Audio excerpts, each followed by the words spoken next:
কুমারঘাটে উল্টো রথ কাণ্ডে জেবিপি হাসপাতালে চিকিৎসাধীন 3 জনকে উন্নত মানের চিকিৎসার জন্য দিল্লি পাঠাচ্ছে রাজ্য সরকার। শনিবার আহতদের দেখতে জেবিপি হাসপাতালে গেলেন মুখ্যমন্ত্রী ডক্টর মানিক সাহা।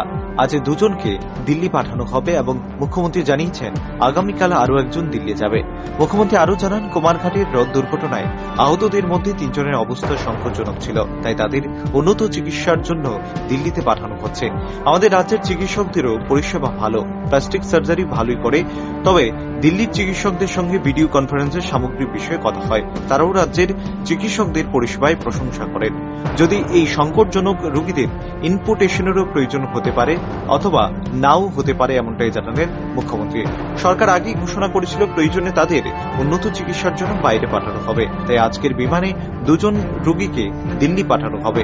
রবিবার আরেকজন আহত রোগীকে দিল্লি পাঠানো হবে। আহত অন্যান্য রোগীরা সুস্থ আছেন বলে জানান মুখ্যমন্ত্রী। তিনজনের অবস্থা একটু খারাপ ছিল, তো আমাদের এখানে তো ডাক্তারবাবুরা আছে ভালো, এখানে আমাদের প্লাস্টিক সার্জন খুবই ভালো, কিন্তু এখানে যে ট্রিটমেন্টটা হবে আর দিল্লির ডাক্তারবাবুদের সাথে ভিডিও কনফারেন্সে ডাক্তারবাবুরা এখানে কথা বলেছেন, ওরা খুব অ্যাপ্রিসিয়েট করছেন যে এইভাবে এই ধরনের পেশেন্টকে আপনারা এতদিন এত ভালো ট্রিটমেন্ট দিয়েছেন। তো ওইটা দিল্লির ডাক্তারবাবুরা খুব খুশি ওনাদের পারফরমেন্স। তবুও আমরা বলছি যে হয়তো ইম্পুটেশনেরও প্রয়োজন হতে পারে, আবার নাও হতে পারে। এর চেয়ে ভালো যে আমরা পেশেন্টও চাইছে দিল্লিতে, আমিও বলেছিলাম প্রয়োজনে বাইরেও পাঠাবো, তো সমস্ত ব্যবস্থা হয়েছে। আজকে 2 জন যাবে, কালকে আরেকজন যাবে, 3 জনকে আমরা পাঠাচ্ছি, বাকিরা সবাই ভালো দিল্লি। উল্লেখ্য, কুমারঘাটে উল্টো রথ ঘিরে এক হৃদয় বিদারক এক মর্মস্পর্শী ঘটনায় 8 জনের মৃত্যু হয়েছিল এবং 16 জন গুরুতর আহত হয়।